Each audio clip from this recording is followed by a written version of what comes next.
أعوذ بالله من الشيطان الرجيم بسم الله الرحمن الرحيم.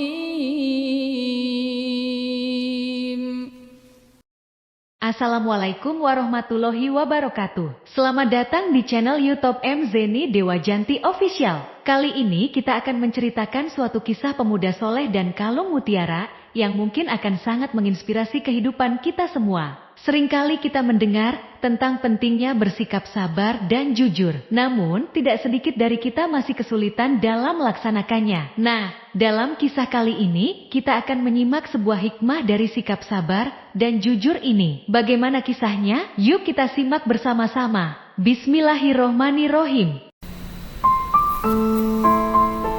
Dahulu di kota Mekah pada tahun 500-an Hijriah, hiduplah seorang lelaki soleh bernama Qadhi Abu Bakar Muhammad. Nama lengkapnya Qadhi Abu Bakar Muhammad bin Abdul Baqi Al-Baghdadi Al-Bazzaz Al-Ansari. Kala itu ia bukanlah seorang yang berkecukupan.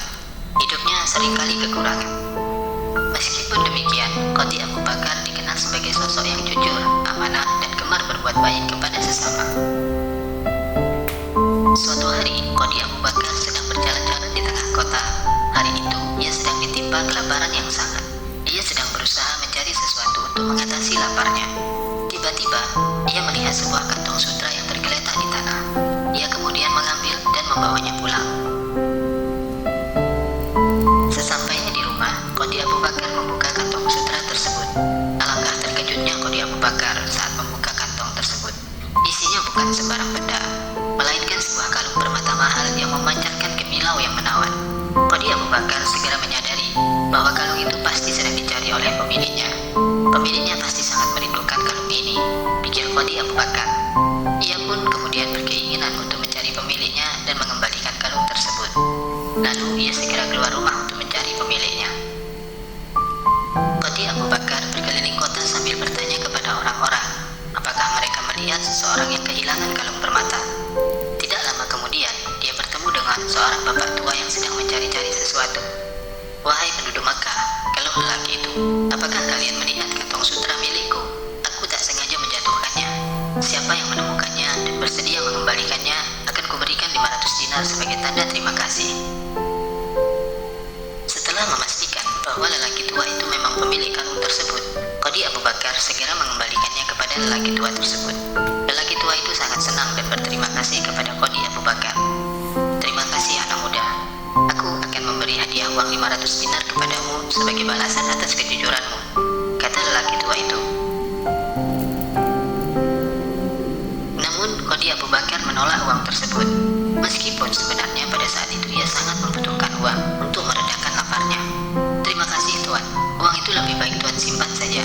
Barangkali suatu saat Tuan membutuhkannya, biar Qadhi Abu Bakar. Meskipun lelaki tua itu memaksa ingin memberikan uang 500 dinar sebagai hadiah, Qadhi Abu Bakar menolaknya dengan sopan. Lelaki tua itu sangat kagum dengan sikap Qadhi Abu Bakar. Ia pun mendoakan Qadhi Abu Bakar agar selalu diberkahi oleh Allah Subhanahu wa Ta'ala. Beberapa tahun kemudian, Qadhi Abu Bakar sedang bepergian menaiki sebuah kapal ke suatu tempat.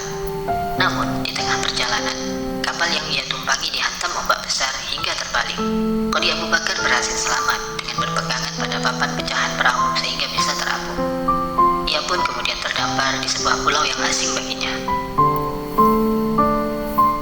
Qadhi Abu Bakar kemudian menjelajahi pulau tersebut dan menemukan sebuah masjid. Ia pun segera berwudu dan menunaikan ibadah sholat di sana. Selesai melaksanakan sholat, ia membaca Al-Quran dengan nada yang sangat merdu dan bacaan yang baik. Bacaan Al-Quran yang merdu rupanya terdengar oleh penduduk di pulau itu. Kemudian, para penduduk pulau itu berdatangan ke masjid untuk mendengarkan bacaan Al-Quran Qadhi Abu Bakar. Melihat keilmuan yang dimiliki Qadhi Abu Bakar, mereka meminta Qadhi Abu Bakar untuk mengajari mereka membaca Al-Quran. Qadhi Abu Bakar pun memenuhi permintaan mereka. Ia juga mengajari mereka menulis huruf hijaiyah dan tentang Islam. Sejak saat itu, para penduduk memanggil Qadhi Abu Bakar dengan sebutan guru. Mereka sangat menghormati dan menyayangi Qadhi Abu Bakar.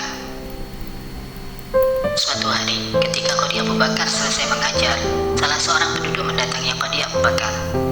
Guru, di pulau ini ada seorang gadis yatim yang cantik dan memiliki yang cukup. Maukah guru menikahinya? Tanya penduduk itu. Ketika itu Qadi Abu Bakar menolak permintaan tersebut dengan halus. Namun penduduk pulau itu terus mendesaknya. Teman-temannya yang lain juga melakukan hal yang sama. Hingga akhirnya suatu hari mereka membawa sang gadis ke hadapan Qadi Abu Bakar. Ketika sang gadis berada di hadapan Qadi Abu Bakar, pandangan Qadi Abu Bakar langsung tertuju pada kalung yang dipakai oleh gadis tersebut. Dan Qadi Abu Bakar kaget. Ia memandang kalung itu hingga nyaris tak berkedip. Ya, rupanya itu adalah kalung yang dulu pernah dia temukan dan kembalikan kepada seorang lelaki tua ketika di Mekah dulu. Qadi Abu Bakar kemudian menceritakan kisahnya dengan lelaki tua itu ketika di Mekah kepada para penduduk. Subhanallah, Allahu Akbar. Setelah mendengar cerita tersebut, mereka pun bertasbih dan bertakbir, mengagungkan Allah Subhanahu wa Ta'ala. Guru, ujar salah seorang penduduk, lelaki tua yang pernah guru tolong itu adalah ayah dari gadis ini. Lelaki tua itu pernah berkata, sebelumnya aku tidak pernah bertemu dengan seorang muslim sebaik orang yang telah mengembalikan kalung ini padaku. Dan beliau juga berdoa, ya Allah, izinkanlah agar lelaki mulia itu menikah dengan putriku. Tak disangka, doanya benar-benar dikabulkan oleh Allah Subhanahu wa Ta'ala. Akhirnya Qadi Abu Bakar menikahi sang gadis dan tinggal di pulau itu. Mereka hidup bahagia bersama. Dari pernikahan tersebut, Qadi Abu Bakar dikaruniai 2 orang anak. Setelah wanita itu wafat, Qadi Abu Bakar mewarisi kalung tersebut, yang kemudian dijualnya seharga 100.000 dinar. Masya Allah, inilah buah dari kejujuran dan kesabaran. Qadi Abu Bakar Muhammad bin Abdul Bakri Al-Baghdadi Al-Bazzar Al-Ansari wafat pada tahun 535 Hijriah di Baghdad. Jujur dan sabar merupakan sifat yang terpuji. Allah menyanjung orang-orang yang mempunyai sifat jujur dan menjadikan balasan yang berlimpah untuk mereka. Termasuk dalam jujur adalah jujur kepada Allah, jujur dengan sesama dan jujur kepada diri sendiri. Sebagaimana yang terdapat dalam hadis yang sahih bahwa Nabi Muhammad SAW bersabda, senantiasalah kalian jujur, karena sesungguhnya kejujuran itu membawa pada kebajikan, dan kebajikan membawa kepada surga. Seseorang yang senantiasa jujur dan berusaha untuk selalu jujur, akhirnya ditulis di sisi Allah sebagai seorang yang selalu jujur. Dan jauhilah kedustaan, karena kedustaan itu membawa kepada kemaksiatan, dan kemaksiatan membawa ke neraka. Seseorang yang senantiasa berdusta dan selalu berdusta, hingga akhirnya ditulis di sisi Allah sebagai seorang pendusta. Syekh Al-Utsaimin berkata, Allah memerintahkan agar kita meminta pertolongan dalam setiap hal dengan bersabar dalam menghadapinya. Seorang hamba jika bersabar dan menunggu keberhasilan yang Allah berikan, maka niscaya masalah yang dihadapinya akan menjadi ringan. Jika kita mendapat suatu musibah, maka kita harus bersabar dalam menghadapinya. Bersabarlah dan peganglah janji Nabi SAW dalam sabda beliau. Dan ketahuilah, sesungguhnya kemenangan itu beriringan dengan kesabaran. Jalan keluar beriringan dengan kesukaran. Dan sesudah kesulitan itu akan datang kemudahan. Demikianlah sekelumit kisah tentang seorang alim, Qadi Abu Bakar Muhammad bin Abdul Baqi Al-Baghdadi Al-Bazzar Al-Ansari. Semoga menjadi penguat bagi kita untuk bersikap sabar dan jujur dalam kehidupan di dunia ini. Dan semoga menjadi salah satu jalan untuk meningkatkan kecintaan kita kepada Rasulullah SAW dan meningkatkan keimanan dan ketakwaan kita kepada Allah Subhanahu wa Ta'ala. Amin. Wallahu a'lam bishawab.